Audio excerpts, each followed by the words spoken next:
बता रहा हूं, सभी व्यक्तियों की दिव्य दृष्टि खुली हुई है। इसी चीज को स्कैनिंग करके हम दूसरे के विषय में बताते हैं कि आपके ऊपर किसकी अनुकंपा है। तो उस समय आपको एक पिक्चर टाइप दिखाई देगा, पिक्चर टाइप। ओम नमः शिवाय, सब भक्तों को जय श्री राम। आज की वीडियो में मैं आपको बता रहा हूं 5 ऐसे लक्षण, जिन लक्षणों से आप ये जान सकते हैं कि आपकी दिव्य दृष्टि जागृत हो रही है या जागृत हो चुकी है। क्योंकि जो पूजा करते हैं, जो लोग, जो भक्त साधक ध्यान करते हैं, उन साधकों की, ज्यादातर साधकों की दिव्य दृष्टि जागृत होती है, लेकिन कुछ गलतियों के कारण वो उस दिव्य दृष्टि को खो बैठते हैं।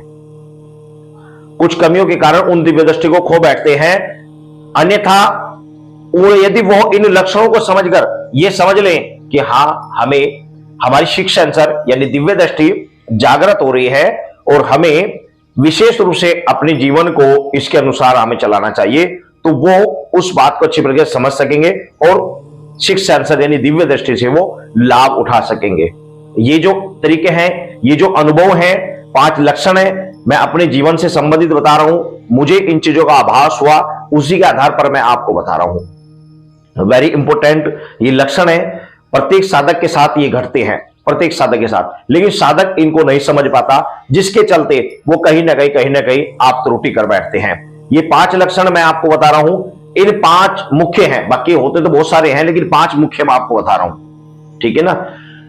इसमें साथ में मैं आपको एक लास्ट में एक ऐसा भी लक्षण बताऊंगा कि यदि आप उस त्रुटि को करते हैं तो आप कभी भी किसी के विषय में नहीं देख पाओगे। दिव्य दृष्टि प्राप्त करने के बाद भी आप उससे वंचित ही रह जाओगे। जितनी माता बहनें हमारी इस वीडियो को देख रही हैं, मैं उनसे बता रहा हूं कि खासकर महिलाएं, लड़कियां, उनकी लगभग 90% दिव्य दृष्टि जागृत होती ही होती है। 90% उनकी दिव्य दृष्टि जागृत होती है, लेकिन किसी गलती के कारण, किसी त्रुटि के कारण या ना समझी के कारण वो अक्सर उस चीज से वंचित रह जाती हैं। तो क्या गलती उनको नहीं करनी चाहिए और किस तरीके से आप समझ पाएंगे, तो आइए जानते हैं। पहला नंबर है कि जब भी आपकी सिक्स्थ सेंसर एक्टिवेट होने लगता है, आपका ध्यान केंद्रित होने लगेगा, आपका ध्यान केंद्रित होने लगेगा। जब भी आप ध्यान लगाएंगे तो आपका ध्यान केंद्रित होना प्रारंभ हो जाएगा, आपका ध्यान लगेगा, चाहे वो 1 मिनट लगे, लेकिन आपका ध्यान लगने लगेगा।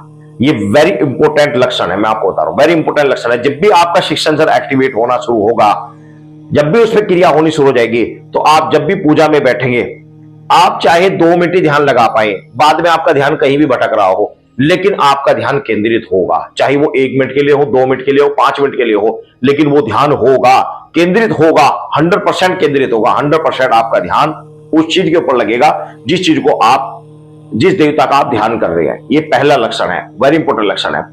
दूसरा लक्षण है कि आपको क्या चीज आपको महसूस होता है। तो दूसरा लक्षण होता है, ये भी वेरी इंपॉर्टेंट है, जब भी आप ध्यान लगाएंगे, जब आपका ध्यान सही तरीके से लगेगा, तो यहां पर वाइब्रेशन होगी। ध्यान रखना, वाइब्रेशन होगी। और जिस समय ध्यान लगाया जाता है, उस समय आंखों को थोड़ा भैंगी सी हो जाती है, आंखें जैसे भैंगा सा व्यक्ति होता है, इस तरीके से कुछ भैंगी सी हो जाते हैं, इस तरीके से भैंगा सा जैसे देखा होता है, इस तरीके से आंखें की स्थिति बन जाती है। मतलब अगर आपको बताऊं तो ये दोनों की पुतलियां बीच में इस तरीके से आ जाती है, जैसे कि बीच में आ गई हो दोनों पुतलियां इधर इधर से, इस तरीके से भैंगापन सा हो जाता है, जिस समय सही तरीके से ध्यान लगता है। तो उस समय वाइब्रेशन होता है, यहां पर वाइब्रेशन होता है, वहां पर गर्मी महसूस होती है, बड़ी गर्मी होती है। कुछ साधकों को ठंडा भी महसूस हो सकता है, जरूर नहीं कि गर्मी हो, कुछ साधकों को ठंडा, एकदम बहुत ज्यादा ठंडा भी फील हो जाता है, लेकिन 90% लोगों को गर्मी महसूस होती है। सिर्फ बहुत ही कम ऐसे मैंने व्यक्ति देखे जो ये कहते हैं कि हमें तो ठंडक महसूस दी है, लेकिन 90% साधकों के साथ में यहां पर गर्मी महसूस देती है, क्योंकि ज्योति होती है, ये इसी एक तरह से जलती है। देखो, मैं एक बात बता रहा हूं, सभी व्यक्तियों की दिव्य दृष्टि खुली हुई है, सभी की खुली हुई है दिव्य दृष्टि। तो जितने भी जीव, जितने भी मनुष्य हैं, सभी की खुली होती है, लेकिन अज्ञानता के कारण, मोह के कारण हमने स्वयं उसको ढका हुआ है।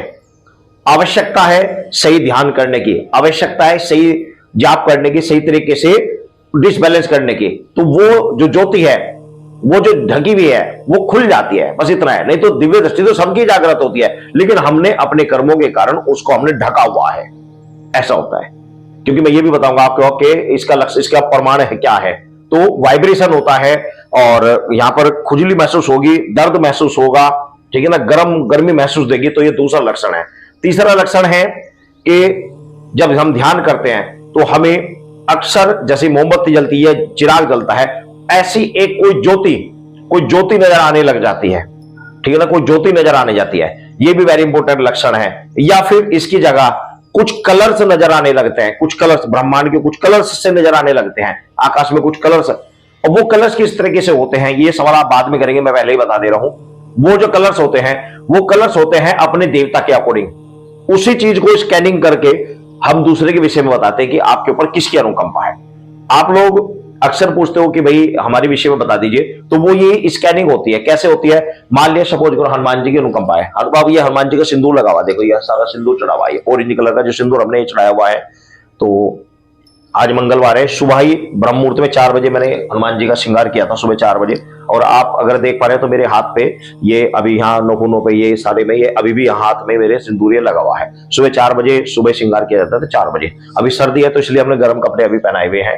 तो आप मान लिया हनुमान जी की सेवा कर रहे हैं तो आपको ऑरेंज कलर का आपको ज्योति, ऑरेंज कलर के आपको प्रकाश आपको दिखाई देगा, तो वो अपने देवता से संबंधित दिखाई देता है, ठीक है ना। डिफरेंस भी हो सकता है, जरूरी नहीं है, डिफरेंस भी हो सकता है, लेकिन ज्यादातर अपने जो इष्ट हैं उनके अनुसार ही हमें दिखाई देता है। और चौथा होता है वेरी इंपॉर्टेंट लक्षण है, वो क्या होता है कि ऐसा साधक जिसकी दिव्य दृष्टि जागृत हो रही हो, दिव्य दृष्टि खुलने की प्रारंभ हो गई हो, उसको देव दर्शन होने प्रारंभ हो जाते हैं। शोपन के माध्यम से देव दर्शन उसको ऑटोमेटिकली प्रारंभ हो जाते हैं। देव दर्शन कैसे कि वह जैसे कि रात में सोया तो उसे अचानक से ही बहुत सारे कोई मंदिर है, कोई मंदिर में जाकर ऐसे मंदिर जहां वो कभी गया ना हो, ऐसे मंदिरों में दर्शन कर रहा है।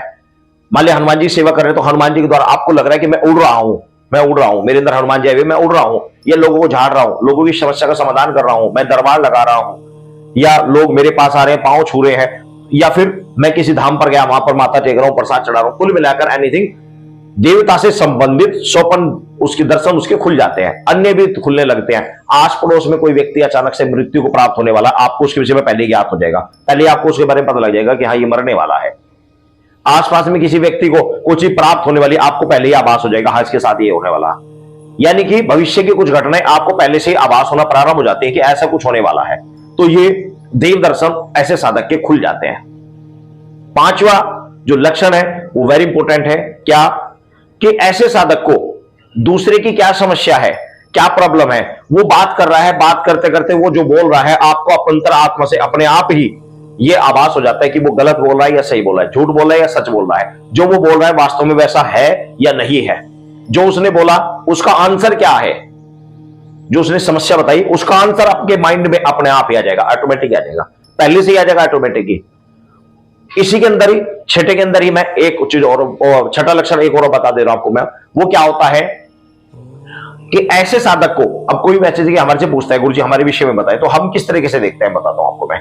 होता क्या है कि जब हम कोई व्यक्ति, ये देवता के ऊपर डिपेंड होता है कि किस तरीके से वो दिखा रहे हैं आपको, किस तरीके से कनेक्ट हो रहे हैं। अब मान लिया आपने किसी व्यक्ति ने कहा जी मेरे पास कौन सी शक्ति है, आपने ध्यान करा कौन सी शक्ति है, या तो ऊर्जा दिखाई देगी जिस तरह मैंने बताया, हनुमान जी का पीछे कलर दिखाई दे रहा है तो उससे आप समझ सकते हैं। ये चीज समझ में नहीं आ रही तो आप फिर देवता से प्रार्थना करेंगे अपने इष्ट से कि मुझे इनके कुछ और दिखाओ, समझ ही नहीं आ रहा है, तो उस समय आपको पिक्चर टाइप दिखाई देगा, पिक्चर टाइप जिस प्रकार आप मेरे पीछे दिखाई दे रहा है, आपको राम राम लिखा हुआ, सारे राम राम लिखा हुआ है, तो इस तरह से पिक्चर टाइप दिखाई देगा, उसमें कोई चीज विशेष एकदम दिखाई देगी, उसको समझना पड़ेगा। तो पिक्चर टाइप दिखाई देता है, ठीक है ना, पिक्चर टाइप दिखाई देता है, उसको समझना पड़ता है। जैसे कि एग्जांपल, एक व्यक्ति मुझे कहने लगा कि मुझे सट्टे का नंबर बता दो। अब सट्टे का नंबर ठीक नहीं होता, जायज नहीं होता, लेकिन बहुत ज्यादा परेशान था, तो मैंने प्रार्थना करी महाशक्ति से माता महाकाली की, माता महाकाली हे जगत जननी महामाया, बात ज्यादा परेशान है बेचारा, बहुत ज्यादा परेशान है, इसके विषय में को दिखाओ। हालांकि कभी मैं इसके विषय में कभी प्रार्थना नहीं करता, कभी भी, लेकिन फिर भी मैंने उसके लिए करा कोशिश। तो क्या हुआ, मुझे दिखाई दिया कि भगवान शंकर इस प्रकार कह रहे हैं कि भीख नहीं मिलेगी। देख वह माता महाकाली के द्वारा रहा था, लेकिन भगवान शंकर दिखाई दे रहे। तो इस तरीके से दूसरे के विषय में इस तरीके से पिक्चर टाइप दिखा दिया जाता है, तो ये लक्षण है। अब मैं आपको एक वेरी इंपॉर्टेंट अपनी तरफ से एक चीज बता दे रहा हूं, क्या ऐसे साधक को पूर्ण रूप से ब्रह्मचर्य का पालन करना चाहिए, लंबे समय तक ब्रह्मचर्य का पालन करना चाहिए यदि वह है, क्योंकि जिस समय ये 6 सेंसर एक्टिवेट होता है उस समय क्या होता है, अक्सर काम वासना जागृत होती है ज्यादा, और साधक यदि उस तरफ फंस जाएगा तो अवश्य वो अपने कार्य से भटक जाएगा और वह पतन का कारण बन जाएगा उसके। तो इस चीज का विषय ध्यान रखिए, पूर्ण रूप से ब्रह्मचर्य का पालन करना चाहिए ताकि आपकी दृष्टि क्लियर बनी रहे और सही सेटेबल रहे। तो इस चीज का विषय ध्यान रखना चाहिए। जब पूरी खुल जाती है फिर पत्नी के साथ आदर्श नहीं है, ठीक है ना। तो इस तरीके से ये लक्षण होते हैं। आपके साथ क्या क्या लक्षण घटित होते हैं जरूर बताइएगा। सभी भक्तों को जय श्री राम।